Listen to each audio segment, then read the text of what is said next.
Saudações, moçada! Bem-vindos a mais uma videoaula de Matemática, Financeira e Estatística.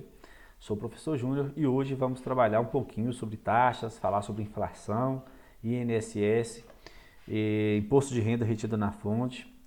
E para começar, eu trouxe aqui alguns panfletos de novembro de 2000, do ano 2000, né? Vamos ver alguns preços aqui para a gente comparar, né? Vamos pensar que é um Gatorade, R$ 1,49 naquela época.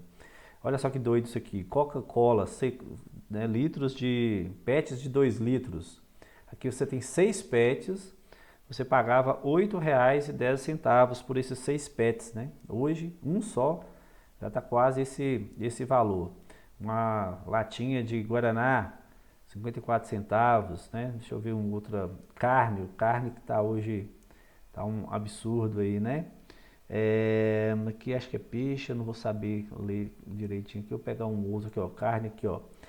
Alcatra contra filé, R$ 5,90 o quilograma. Hoje, você vai nos supermercados aí, se você for no açougue da esquina, com certeza já dá mais de R$ 40 o quilograma. Então, de R$ 5,90 há um tempo atrás, hoje está a mais de R$ 40, mais de, né, na faixa de, geralmente aqui eu tenho comprado a R$ 39,90, ou seja, R$ 40. E assim uma série de outros valores aí que a gente pode estar comparando. O arroz, por exemplo, ó, 5 kg de arroz a R$ 3,28. Hoje é bem mais de R$ 20 esse mesmo pacote, né? Então, pessoal, essa desvalorização da moeda ou a valorização, né, dos bens e serviços que o consumidor em geral utiliza, isso gera um índice que a gente chama de inflação. Ou seja, a taxa de inflação mensal é a variação percentual do valor médio da cesta básica calculada entre um mês e o mês anterior. Quando fala essa cesta básica, seria o que a maior parte da população consome, né? Em média. Seria não só alimentos, né, como bens e serviços, tudo que você necessita para sobreviver é levado em conta aqui no cálculo, né? Inclusive o IBGE produz dois dos mais importantes índices que faz essa análise, que é o IPCA, Índice de Preço ao Consumidor Amplo, que inclusive esse é o índice oficial do governo federal, e tem também o INPC, que é o Índice Nacional de Preço ao Consumidor. Inclusive vou deixar aí no ambiente virtual 2 vídeos que falam um pouquinho sobre como é feita essa pesquisa e qual a diferença entre esses dois índices. Peço que vocês acompanhem. Existem outros índices como o IGPM, que é o Índice Geral de Preços do Mercado, né? Ele é calculado pela Fundação Getúlio Vargas e, inclusive, o aluguel é reajustado por ele. Algumas instituições utilizam esse índice. E tem também o IPC, que é calculado pela FIP, né?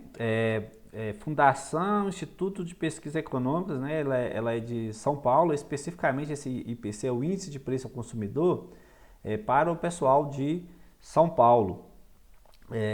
Também é um índice muito importante e utilizado, amplamente conhecido, aí vocês já devem ter visto aí nos noticiários.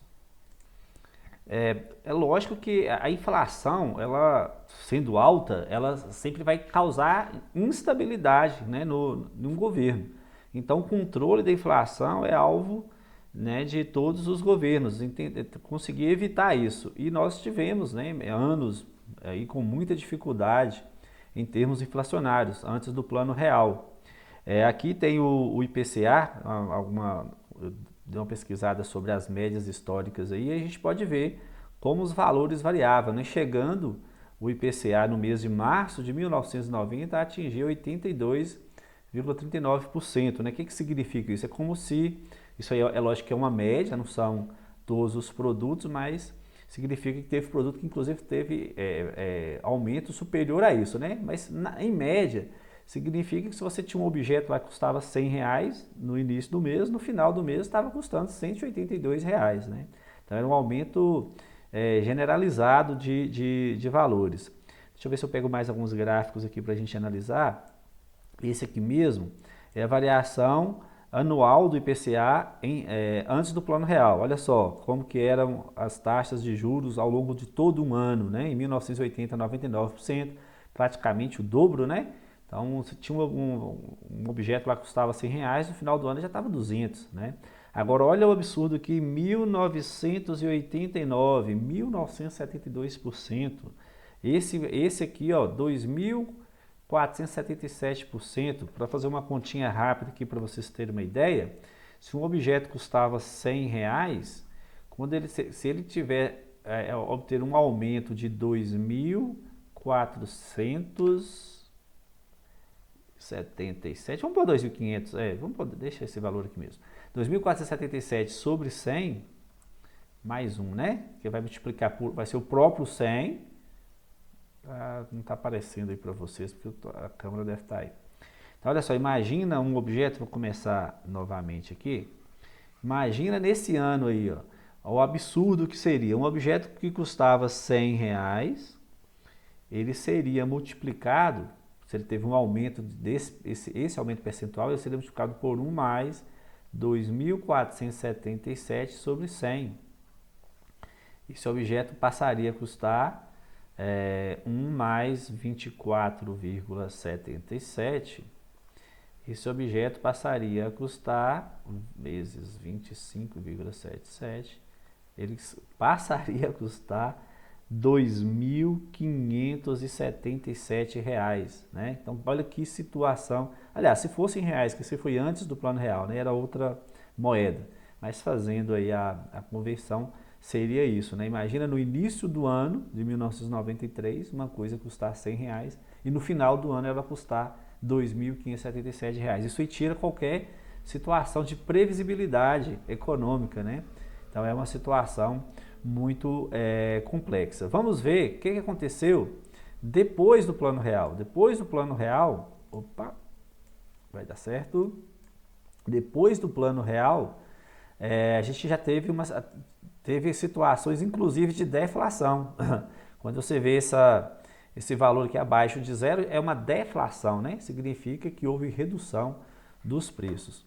Mas observe que ao longo dos anos a inflação foi se mantendo um pouco mais estável, né?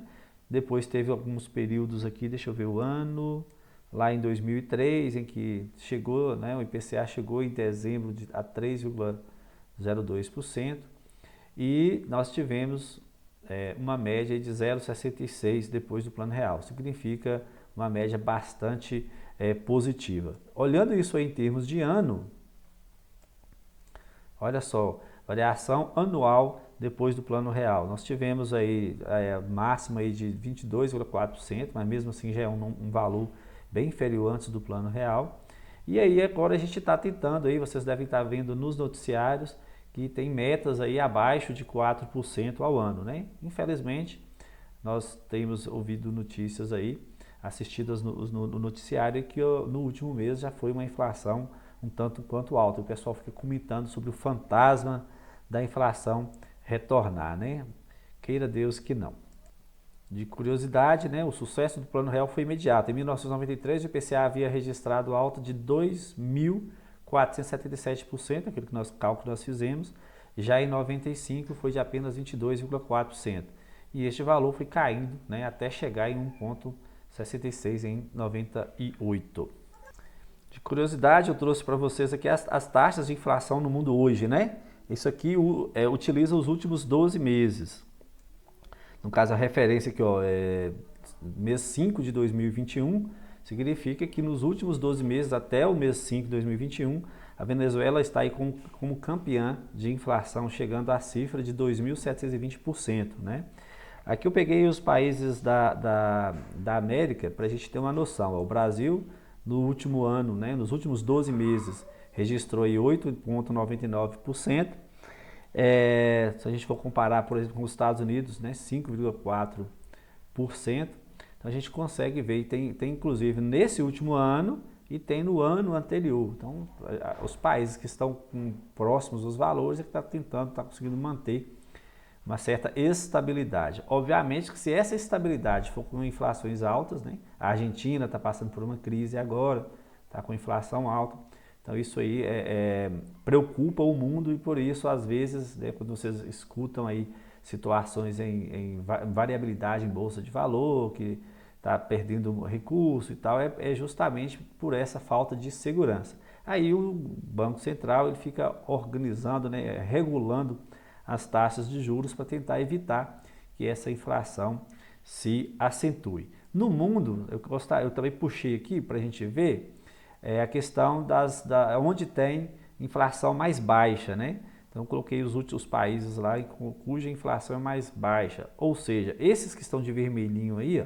inclusive está tendo deflação. Significa que os produtos lá estão reduzindo o valor, né, o seu custo, em vez de aumentar. Países aqui que a gente, né, o Japão tá aqui, ele tem uma fama, né, de manter os índices de inflação bem baixos. Então fica sempre, né, é como se houvesse, aliás, há uma estabilidade, não há tanta variabilidade nos preços. Isso permite que as pessoas consigam fazer previsões mais futuras e seus investimentos ficam mais seguros. O certo é que a gente sempre tem que comparar, né, a questão dos proventos com o que a gente gasta para sobreviver. Se os produtos estão aumentando e não estão tendo o nosso provento, né, o provento dos seus pais não está acompanhando a taxa de inflação, você está perdendo poder aquisitivo, né? E isso é que tem acontecido principalmente com os mais pobres no Brasil nos últimos anos. Pesquisem, né, a respeito, é interessante conhecer isso, ver o que isso vai acarretar. Qualquer dúvida, entre em contato com a gente. Aliás, aproveitem as aulas que a gente vai estar sempre tentando sanar essas dúvidas aí. Outra coisa que eu queria falar com vocês, pessoal, é sobre o INSS, né? A gente quer, se vocês tiverem a curiosidade de olhar o contra-cheque de um funcionário, de um servidor, seja ele público ou privado, vocês vão ver que tem descontos lá. No caso da rede privada, tem lá o desconto do INSS.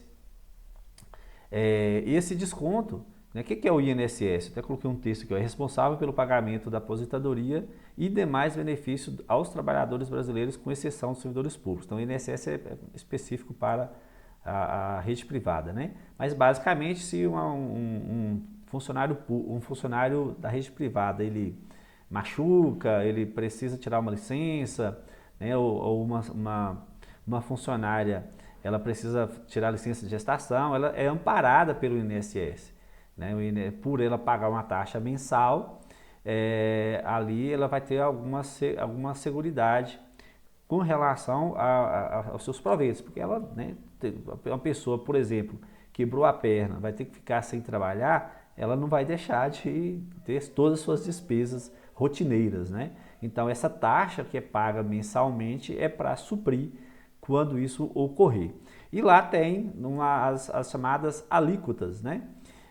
Então, por exemplo, uma pessoa que recebe até um salário mínimo, R$ 1.100, ele paga 7,5% em cima desse valor 1.100. Então, todo mês desconta no contra-cheque dele 7,5%, que é como se fosse um recurso que ele está armazenando ali para eventualidades e também para ajudar na aposentadoria futura dele. Se ele recebe entre 1.100 e 2.200, a alíquota é de 9% e tem um a deduzir de 16,50. O que seria esse a deduzir?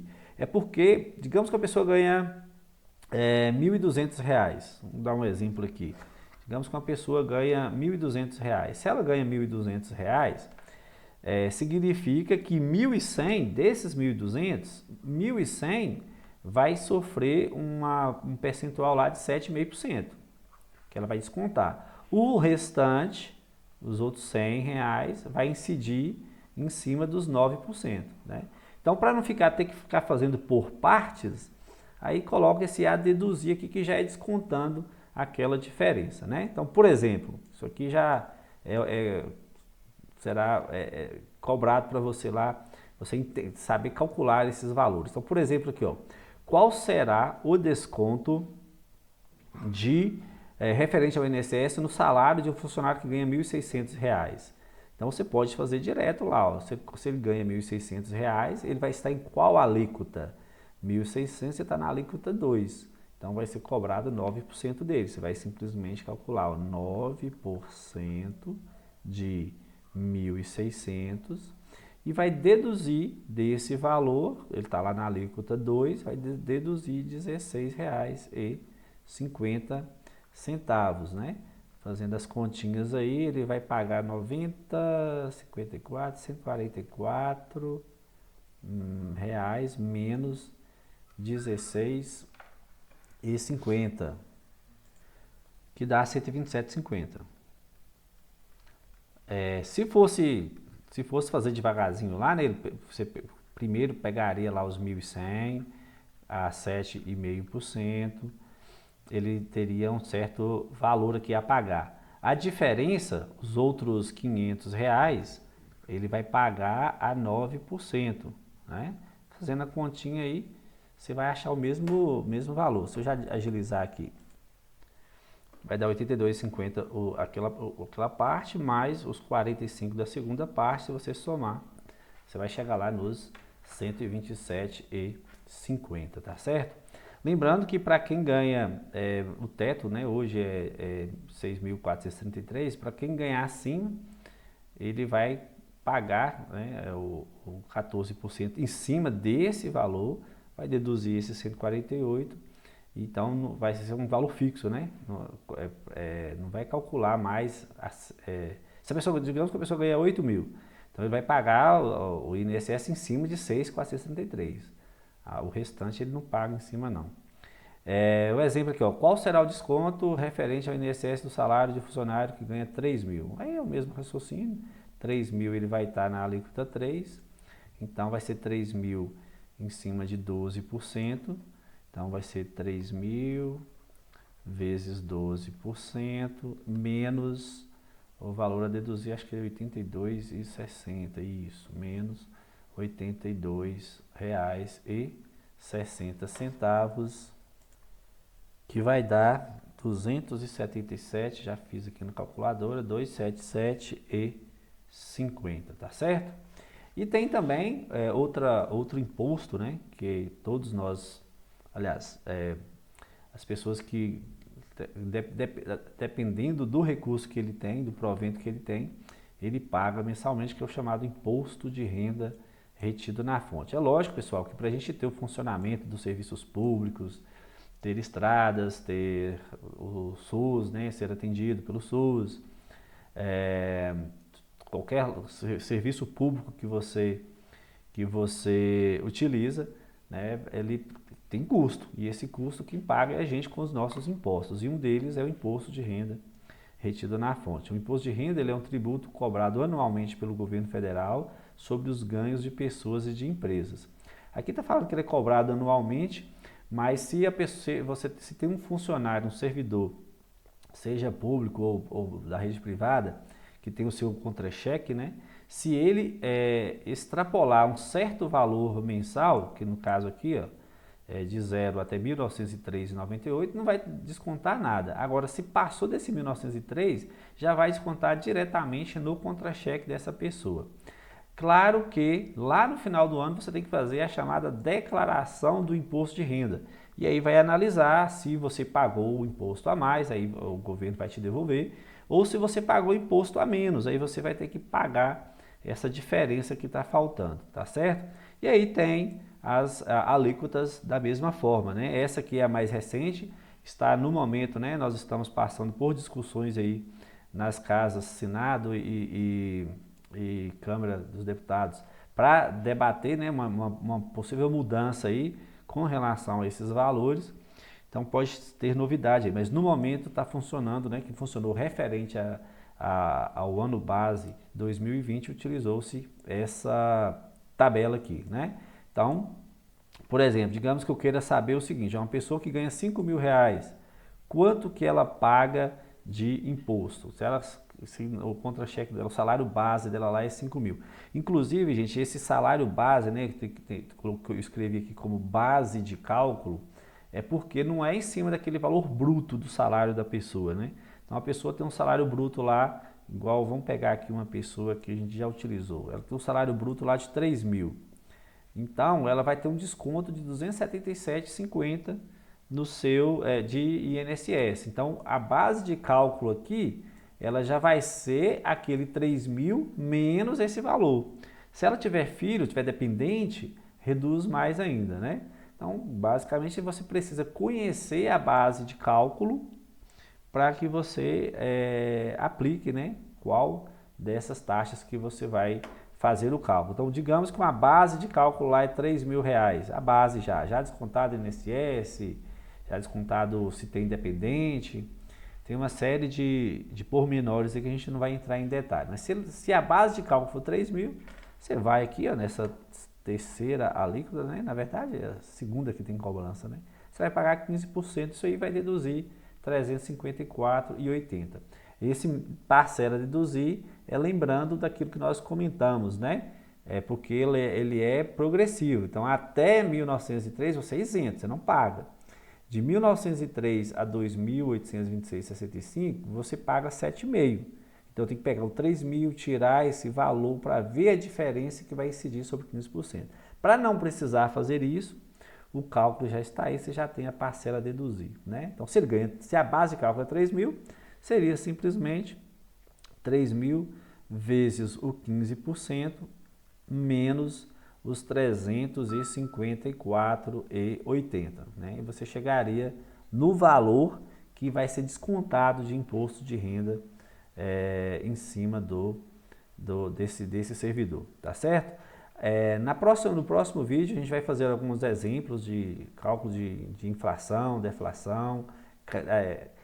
Não foge muito da matéria passada, que a gente via variação percentual, né? Só que agora está com os termos mais técnicos e comumente vistos aí no noticiário, tá joia? Façam a lista de exercício e, tendo dúvida, a gente marca os horários de atendimento para resolvê-las. Forte abraço para vocês e até uma próxima videoaula.